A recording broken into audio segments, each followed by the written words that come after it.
Hello everyone, and welcome to another episode of Cut Rate Commander, the series in which we take a look at low-price commanders and make budget decks with them. My name is Grazzet, and today we'll be looking at the Dwarven Smith of the Gods of Kaldheim, Koll the Forgemaster. Before we continue, be sure to like, comment, and subscribe if you like this content and would like me to make more videos like this in the future. Also, be sure to stick around until the end of the video to vote on which commander will be in a future video and preview the subject of the next episode. With that out of the way, let's start by taking a look at the commander. Koll the Forgemaster is a 2/2 dwarf warrior that costs a red and a white and has the following text. Whenever another non-token creature you control dies, if it was enchanted or equipped, return it to its owner's hand. Creature tokens you control that are enchanted or equipped gain +1/+1. Koll sports a low CMC and stat line, allowing him to be played multiple times throughout the game without too much effort. His abilities, however, are why we're here, and they most certainly do not disappoint. Koll's first ability allows us to bounce back anything that is equipped or enchanted back to our hand when it dies, making it possibly one of the easiest ways for borrows to reoccur creatures over and over again, and a absolutely disgusting combo enabler. Skull Clamp will just keep bouncing creatures back to hand to be clamped over and over again, while Sack Outlets will do the same thing so long as the equipped creature is enchanted or equipped, making the possibilities endless to abuse this ability. Koll's second ability, while not as combo-tastic as the first, is still a very serviceable anthem for tokens when they're suited up with artifacts and enchantments. This works particularly well with creatures who create tokens when they ETB or die, leaving the tokens behind to be equipped and pumped by Koll, while the main body gets bounced back to hand by Koll's first ability. So now that we know a bit about the commander, let's take a look at this deck's playstyle. While Koll's second ability is fine for a more token-centric build, the deck we're going to be featuring today will be focused on his first ability to enable us to combo kill the table as quickly as possible. That means we're going to be focusing on making a low-to-the-ground deck that excels at searching for its win cons and has lots of built-in redundancy to make sure we win even if some of our pieces get removed. While the early game still sees us drop rocks to ramp as is tradition outside of green, we will also be dropping cheap equipment with cheap or free equip costs alongside tutors to search for said equipment, as well as cheap and free creatures to equip them to. This will set us up nicely as we move into the mid-game to play our commander and start abusing his ability to return creatures back to our hand as we get them killed. From here, we just need to keep digging to find pieces to generate either infinite enter the battlefield and leave the battlefield triggers, card draw, damage, and burn, or whatever else it takes to achieve victory. And with a curve that tops out at 4, this can happen really fast. I suppose we shouldn't be surprised that this Master Smith can craft a pretty good combo as well. So now that we have a general idea of this deck's playstyle, let's begin breaking down the deck itself by starting with the creatures. In the CMC 0 slot, we start off with Crimson Kobolds, Crookshank Kobolds, and Rograk, Son of Roga, all of which are 0/1s, though Rograk does have First Strike, Menace, and Trample. The reason we run these is to be able to cast them over and over again with no mana investment as part of our combo kills once we have an artifact that equips for nothing or equips automatically. Though if we want to suit up Rograk and swing in for damage, that could also work. Following suit, we're also running Ornithopter, Phyrexian Walker, and Memnite. While Ornithopter has flying and sports 2 toughness, Phyrexian Walker has a solid 3 toughness, and Memnite is a 1/1, we're still only running these as free mana creatures to enable our combos. The CMC 1 slot sees a few more creatures that are effectively free with Impulsive Pilferer, Skirk Prospector, and Mere Moonvessel. They're all 1/1s, with Impulsive Pilferer creating a treasure when it dies and having Encore for 3 and a red, Skirk Prospector being able to sack a goblin to create a red, including itself, and Mere Moonvessel creating 1 generic when it dies. Again, more creatures that under the right conditions effectively pay for themselves, with Skirk Prospector being the standout since it can sack itself without the need for a sack outlet, making it easier to assemble combos. Speaking of combos, this slot has some key finishers and extenders with Mog Fanatic, Fanatical Firebrand, and Insolent Neonate. Mog Fanatic and Fanatical Firebrand are both 1/1s that can sack themselves to deal 1 damage to target creature or player, with the Mog being able to do this at will, while the Firebrand having to tap to do this, but does have haste to compensate. Both fulfill the same role, being one of our kill conditions once we assemble our mana-generating engines to have them pay for themselves as they ETB, effectively killing the table as they keep being bounced to hand by our commander once equipped. While not quite the same, Insolent Neonate is another 1/1 with Menace that allows us to discard a card, sack it, and draw a card. Since this ability costs no mana, once we have the aforementioned mana engine going, to have it pay for itself on ETB, it can draw us through our entire deck, including the 2 previously mentioned cards, and then we can win from there. And even before then, we can still use it as a recurable cantrip to dig deeper into our deck to search for the pieces to assemble our combos. The last card in this slot is Fervent Champion, a 1/1 with first strike and haste that pumps other knights by +1/+0 when it attacks, and reduces the equip cost of all equipment that targets it by 3. Its pump does nothing for us, but the cost reduction for artifacts actually enables it to combo kill with artifacts that normally would be unable to do so, which is why we're running it. Moving into CMC 2, we start off with some card draw with Shram Senior Edificer and Stonehaven Outfitter. Shram is a 2/2 that draws us a card whenever we cast an aura, equipment, or vehicle spell, giving us some card advantage as we play our equipment, while Stonehaven Outfitter draws us a card whenever an equipped creature dies, which is going to happen quite frequently as we sack our own creatures. Both are good equipment-focused draw engines which will fit nicely into this build. Some additional equipment synergies are up next with Relic Seeker, Restoration Specialist, and Mere Retriever. Relic Seeker is a 2/2 that becomes renowned the first time it deals combat damage to a player, giving it a +1/+1 counter and tutoring any equipment from our deck to our hand, making it an aggressively costed tutor for us to play early and bring up a combo or utility piece of equipment. Restoration Specialist is a 2/1 that we can pay a white and sack to bring an enchantment and or artifact from our grave back to hand, while Mere Retriever is a 1/1 that brings back an artifact to hand when it dies, both giving us some recursion to retrieve our combo pieces when they inevitably are removed by our opponents. Along with those, we're running Auroch Steel Shaper, a 1/1 that reduces equip cost by 1 and pumps all soldiers and knights we control by +1/+1 so long as it's equipped. While the pump is nice, the cost reduction to equip cost is the main reason we're running this, as reducing our equip costs to 0 can extend the amount of equipment we can combo off with. Last in this slot, we have Runaway Steamkin, a 1/1 that gains +1/+1 counters every time we play a red spell, capping at 3 counters. We can also remove 3 counters to get 3 red mana, making this one of our mana engines in combination with any of our red 0-costers or cards that pay for themselves to easily allow us to generate infinite mana and combo off with our commander.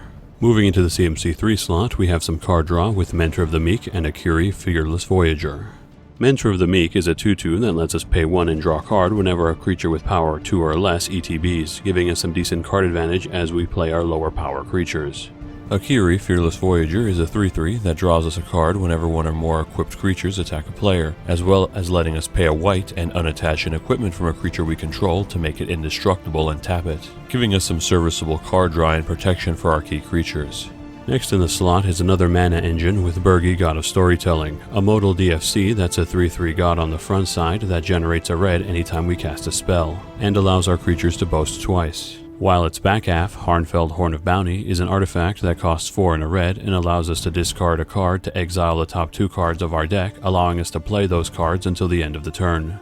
While the artifact side is perfectly serviceable impulse draw, we're mainly running this for the creature side, who again generates us mana along with our 0-costers to enable our combos. Last in this slot, we have Priest of Urabrask, a 2/1 that generates 3 red when it ETBs, making another creature that pays for itself, which we'll be using for our combos. Finally, in the CMC 4 slot, we have our last creature with Tajnar Swordsmith, a 2/3 that we can pay X when it ETBs to search our deck for an equipment with CMC X or less and put it onto the battlefield. A decent equipment tutor for us so long as we have the mana, so we're fine running it. Now with all the creatures covered, let's move on to our instance. Going right into CMC 2, we have a Braid and Thrill of Possibility. A Braid lets us either deal 3 damage to a creature or destroy an artifact, making it a great flexible piece of removal. Thrill of Possibility has us discard a card and lets us draw 2, allowing us to dig deeper into our deck for our combo pieces at instant speed, which is a bonus. The CMC 3 slot then sees our last trio of instants with Chaos Warp, Generous Gift, and Wear and Tear. Chaos Warp spins a permanent back into its owner's deck and has its owner reveal the top card of their deck after shuffling, putting it into play if it's a permanent, giving us a non-destruction removal spell that's incredibly flexible and only has a small chance of blowing up in our faces. Generous Gift is a bit safer, destroying a permanent and giving its owner a 3/3 token, which again is very flexible removal for us in our colors. Wear and Tear is a split card whose wear side destroys an artifact for 1 and a red, while the tear side destroys an enchantment for a white. We can also pay both mana cost to fuse the spell to cast both, giving us some 2-for-1 value at a decent rate. With instants covered, let's move on to the sorceries. The CMC 1 slot starts us off with By Force and Faithless Looting. By Force is an X spell that lets us destroy up to X target artifacts, making it an efficient board wipe for us to clear our opponent's rocks, equipment, and utility artifacts. Faithless Looting allows us to draw 2 cards and discard 2, then has flashback for 2 and a red, giving us some recurable card draw in order to dig deeper into our deck for our combo pieces. Moving into the CMC2 slot, we have Cathartic Reunion and Open the Armory. Cathartic Reunion lets us discard 2 cards and draw 3, making it a slightly bigger thrill of possibility, which we run for the same reasons. Open the Armory lets us search our deck for an equipment and puts it into our hand, making it a simple but effective tutor to search out any equipment with no further hoops to jump through. Then we have our final 2 sorceries with Amizium Mortars and Grape Shot. Amizium Mortars deals 4 damage to target creature we don't control and can be overloaded for 3 and 3 red to hit all creatures we don't control instead, making it a flexible single target removal spell or board wipe when needed. Grape Shot deals 1 damage to any target and has Storm, creating a copy of itself for every spell we cast before it, making it opponent win con for us once we get infinite ETB set up to instantly kill the entire board. That sorcery's done, so let's move on to enchantments. The CMC1 slot has only a single entry with Quest for the Holy Relic, which gets a counter every time a creature comes into play, and we could sack it once it has 5 counters to tutor an equipment from our deck to the field, and attach it to one of our creatures for free. A slow tutor, but one that benefits us by putting the equipment into play right away and attaching it to a body, which works nicely with this deck's game plan, and can stack counters quickly thanks to the amount of cheap creatures we run. Moving into the CMC2 slot, we have some additional win cons with Impact Tremors and Goblin Bombardment. Impact Tremors deals 1 damage to each opponent whenever one of our creatures ETBs, closing the game out once we establish infinite ETBs by burning the entire table to death. Goblin Bombardment lets us sack a creature to deal 1 damage to target creature or player, making it a free sack outlet and payoff once we can infinitely recur our creatures to win us the game from there.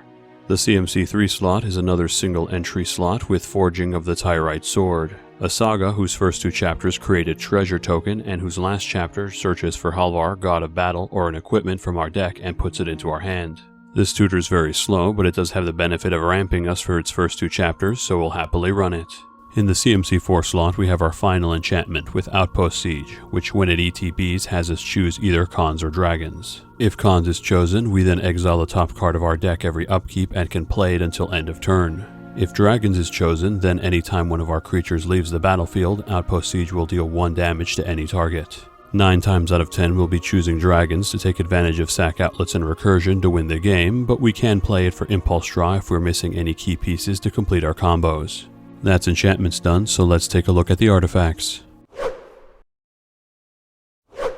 We start off in CMC1 with Soul Ring, which taps for 2 colorless. We run it because it's the best mana rock in our format. From there, we have 2 pieces of equipment with Shuko and Sai of the Shinobi. Shuko has an equip cost of 0 and gives the equipped creature +1/+0, while Sai of the Shinobi gives the creature +1/+1 and has an equip cost of 2, but gives us the option to equip it to the creature as it ETBs for free. Both these artifacts fulfill the same role, to equip the creatures with no cost so we can enable our commander's recursion ability at no cost, a trend we'll be seeing with much of the equipment we run. The latter half of this slot gives us Skull Clamp and Explorer's Scope. Skull Clamp equips for 1, and gives the attached creature +1/-1 and draws us 2 cards if the equipped creature dies, making it a perfect card draw tool when attached to 1 toughness creatures that can be recurred through our commander. Explorer's Scope also equips for 1 and lets us look at the top of our deck when the equipped creature attacks, allowing us to put that card into play tapped if it's a land, making it a low-cost recurable ramp piece that's also an equipment, which is very useful for our build. Last in this slot, we have Sylvok Lifestaff, which equips for 1, gives the equipped creature +1/+0, and when the equipped creature dies, it gains us 3 life, making it possible for it to generate us infinite life if we can get the equipped cost down, or just provide us with some life gain in a pinch. The CMC2 slot sees some more mana rocks with Arcane Signet, which taps for any color in our commander's color identity, and Boros Signet, which we can pay 1 and tap for both of our colors. We're also running Goldvein Pick, which equips for 1, gives the equipped creature +1/+1, and generates a treasure token whenever the equipped creature deals combat damage to a player, making it a decent equipment-based ramp piece that we can still use to combo off if we can get its equip cost down. Up next, we have a trio of equipment that comes with their own bodies with Ancestral Blade, Mask of Immolation, and Mortar Pod. Ancestral Blade equips for 1, gives the equipped creature +1/+1, and when it ETBs, creates a 1/1 token that it is automatically attached to, giving us a decent early game body that gets pumped by our commander and leaves behind an equipment with a low equip cost for us to use later. Mask of Immolation and Mortar Pod both equip for 2, both allow the equipped creature to sack itself to deal 1 damage to any target, and both create a token that they automatically attach to when they ETB. The Mask creating a 1/1 and the Pod creating a 0/0 but granting the equipped creature +0/+1. Both of these are sack outlets for us, and while they may not be free, we do have ways to generate enough mana and reduce their equip costs to make them effectively free, so we can still use them to win outright. Up next are another pair of free-to-equip artifacts with the Lightning Greaves and Stormrider Rig. Lightning Greaves equip for 0 and grant the equipped creature Haste and Shroud, giving us a free-to-equip means to protect our commander, then use it to enable combo plays. Stormrider Rig equips for 2, grants the equipped creature +1/+1, and gives us the option to equip it to a creature as it ETBs for free, which we again run to turn on our commander for no mana investment. Swiftfoot Boots and Mask of Memory are up next, which both equip for 1, the former granting hexproof and haste, while the latter draws us 2 cards and discards 1 every time the equipped creature deals combat damage to a player, giving us some low mana protection and card draw respectively. Last in this slot, we run Altar of Dementia, which sacks a creature to mill a target player equal to the sacked creature's power, giving us another win con in conjunction with our commander's recursion, bypassing damage-based protection by milling our opponents out instead. Moving on to the CMC3 slot, we have even more equipment that equips for free with Forebear's Blade, Grafted War Gear, and Piston Sledge. Forebear's Blade equips for 3, grants the equipped creature +3/+0 Vigilance and Trample, and lets us re-equip it to another creature for free when the equipped creature dies, allowing us to bounce it between 2+ creatures so long as we have a sack outlet for them, and giving them a sizable offensive boost as a bonus. Grafted War Gear equips for 0, gives the equipped creature +3/+2, and whenever it becomes unequipped, you sack the equipped creature, again giving us a free sack outlet and equipment with no cost to abuse. Piston Sledge equips by sacking an artifact, grants the equipped creature +3/+1, and attaches automatically to a creature when it ETBs, allowing us to use it as a sack outlet for our artifact creatures to enable loops. We are also running Ronin War Club, which equips for 5, grants the equipped creature +2/+1, and must attach itself to a creature when that creature ETBs, making it a bit awkward to use since the equip is mandatory, but still very much serviceable to pull off a combo. Finally, this slot ends with Blasting Station, an artifact that can tap and sack a creature to deal 1 damage to any target, and untaps whenever a creature comes into play, making it another free sack outlet like Goblin Bombardment, which we're running to enable our combo kills. The CMC4 slot sees our final artifact with Demon Mail Hauberk, which equips by sacking a creature and grants the equipped creature +4/+2, which is a nice stat boost and free sack outlet to top off our equipment suite. With artifacts covered, let's take a look at our Planeswalkers. Our only Planeswalker joins us in the CMC4 slot, that being Nahiri, Storm of Stone. Nahiri comes into play with 6 loyalty, has the static ability that gives all our creatures first strike and reduces all our equip cost by 1 so long as it's our turn, and lets us remove X loyalty counters from her to deal X damage to target tapped creature. The creature removal and first strike are perfectly serviceable, but the real draw here is the reduced equip cost, which again will enable our combos with equipment which we wouldn't normally be able to do them with, making Nahiri a perfect fit for our Planeswalker slot. That's it for Planeswalkers, but before we move on to lands, let's take a look at some of the combos we can pull off with this deck with the cards that we've seen so far. Starting off with one of our most basic combos, we'll need our commander, a sack outlet, a 0-cost creature, and a 0 equip cost equipment. In this example, we'll be using Koll, Goblin Bombardment, Crimson Kobolds, and Shuko. With these cards in play, we can equip Shuko to Crimson Kobolds, then sack Kobolds to Goblin Bombardment to deal 1 damage to a player. Thanks to our commander, the Crimson Kobolds will then go back to our hand instead of the grave, allowing us to replay it for 0 and re-equip it for 0, repeating until one of the pieces is removed by our opponent or we win the game through infinite damage. This combo can be altered with any free sack outlet, such as Blasting Station for another infinite damage kill, or Altar of Dementia to mill out our opponents instead. The creature being used can also be swapped out for any of our other 0-costers or any creature that pays for itself upon ETB or death, such as Mere Moon Vessel or Priest of Urabrask. Finally, the equipment can be swapped out for one that equips automatically, such as Sigh of the Shinobi or Ronin War Club, and the combo will still work. If more pieces are added to this basic combo, we can expand the number of artifacts that we can use to enable it. For example, by adding an Auroch Steel Shaper to reduce the equip costs of our artifacts by 1, it will enable us to use all our Equip 1 equipment as part of the combo. Or if we have a Forebear's Blade and another 0-coster, we can have the equipment bounce between the 2 creatures when they die to set up the combo instead. There are a few other ways that this can be enabled too, but I'll let you play around with it a bit and see if you can find ways to set it up yourselves as we move on to the next combo. For this next one, we'll need our commander, a card that generates mana, a creature that costs 1 that sacks itself for free, and an equipment that equips for 0. In this example, we'll be using Koll, Burgi, Mog Fanatic, and Lightning Greaves. Like before, we equip the Greaves to the Fanatic, then have it sack itself to deal 1 damage to a player, going back to hand, next to our commander. So long as we have 1 spare red mana, we can then recast the Fanatic, which will trigger Birgi to create another red mana, allowing us to go infinite with the Fanatic for infinite damage.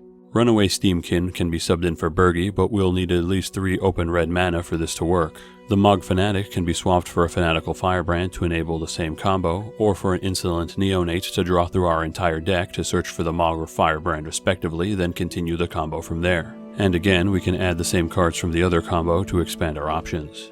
Then there are a few other combos in here as well, such as Koll plus a 1 toughness 0 coster plus an equip cost reducer and Skull Clamped to draw through our entire deck, or Koll plus an equip cost reducer and mana generator and a 0 coster with equipable sack outlet for infinite damage, but it would take far too long to go over all of those combos here, so feel free to post any new combos that I didn't go over here in the comments below. So with combos briefly covered, let's take a look at our land base. Quickly running down our mana lands, we have Command Tower, which taps for any color in our commander's color identity. Battlefield Forge, which taps for colorless or either of our colors by dealing 1 damage to us. Temple of Triumph, which comes into play tapped, taps for either our colors and scries 1 when it ETBs. Boros Garrison, which comes into play tapped, bounces 1 of our lands back to hand and taps for both of our colors. Forgotten Cave and Secluded Steppe, both which come into play tapped, tap for red and white respectively, and can be cycled by paying 1 mana of the color they would generate. Myriad Landscape, which taps for colorless, comes into play tapped, and we can pay 2 and sack it to put 2 of the same basic land from our deck into play tapped. And finally, Evolving Wilds and Terramorphic Expanse, both of which we can tap and sack to put a basic land from our deck into play tapped. For utility lands, we're running Buried Ruin and Axguard Armory. Buried Ruins taps for a colorless, and we can tap 2 and sack it to return target artifacts from our grave to our hand, giving us some nice recursion on a land to bring back some of our lost combo pieces. Axguard Armory comes into play tapped, taps for a white, and we can pay 1, 2 red, and a white to tap it and sack it to tutor an aura or equipment from our deck to hand, giving us a slow but reliable tutor on a land slot to fetch up our combo pieces. Lastly, we're running 12 mountains and 11 plains as our basics to fill out our land base. Now that we've covered all the cards in the deck, let's take a look at the breakdown. This deck currently has 26 creatures including the commander, 5 instants, 6 sorceries, 5 enchantments, 23 artifacts, 1 planeswalker, and 34 lands. Looking at the stats that matter to our game plan, we have 10 creatures that are free to cast or pay for themselves, 4 creatures that can sack themselves for no cost, 9 pieces of equipment that can equip for free or automatically, 9 pieces of equipment that have a equip cost of 2 or less, 5 free sack outlets, 2 mana generators, and 2 equip cost reducers. This gives us a deck that has a fair bit of free-to-cast creatures and free-to-equip artifacts to enable our commander's recursion ability, along with a number of free sack outlets, ways to generate mana, and reduce costs to expand the number of cards we can use in our combos. For the general deck stats, we have 7 ramp sources, 12 card draw sources, 5 tutors, 9 target removal sources, and 2 board wipes. Our ramp is lower than average, but this deck is very low to the ground, so we should not be needing too much of it. Card draw is right about where we want to see it, along with a fair amount of tutors to search for our combo pieces. Finally, our targeted removal and board wipes are a bit low, but we have just enough that synergize with our game plan to disrupt the board state and give us enough time to assemble our win cons. Looking at our mana curve, we have 6 0-drops, 16 1-drops, 27 2-drops, 13 3-drops, and 4 4-drops, giving us a low to the ground aggressive mana curve to pump out combo pieces as quickly and efficiently as possible. Currently, this deck is valued at $75.52, not counting the price of basic lands or shipping. This price was calculated by using the cheapest listed marketplace price on TCG Player at the time of this recording. For some side grades, if we want to add more free creatures or mana generators, we can add Cathodian, who pays for itself upon death, Thermopod, which gives us a free sack outlet that generates us mana, and Treasonous Ogre, which lets us turn 3 life into red mana, giving us some extra reach if we need it. Some additional equipment considerations could also be added, such as Deathrender, which brings a creature to play from hand and equips automatically when its previous wielder dies, Grifter's Blade for the flash speed cast, auto-equipping, and low equip cost afterwards, and Sunforger to give us some extra options to get our removal as needed. Finally, if we want some more win cons, we can add Furious Assault for a mini Impact Tremors effect, Cinder Pyromancer to take advantage of any infinite ETB loops we have with red creatures, and Nettle Drones that does the same but for colorless spells instead. For upgrades, Kobolds of Kaldheim will give us another 0-cost body if we're willing to pay the price. Dockside Extortionist would also be very useful, especially since it can be reoccurred over and over again to generate infinite treasure for us easily. The tutors, Ranger Captain of Eos and Stoneforge Mystic, would also be solid additions, as they would tutor up 0/1 cost creatures and equipment respectively, alongside the utility they would provide. Thanks everyone for sticking around to the end of the video. As per the votes in the comments, the next Cut Rate Commander episode will be featuring Frigga, Judge of Valor, as voted by Jerry Husso and Roger Watley. The next lineup of commanders to choose from will be Maja, Bredegard Protector, Svella Ice Shaper, and Morit of the Frost. So be sure to cast your vote in the comments below for which commander you want to see on an upcoming episode. And with that, have a good one folks, and stay safe.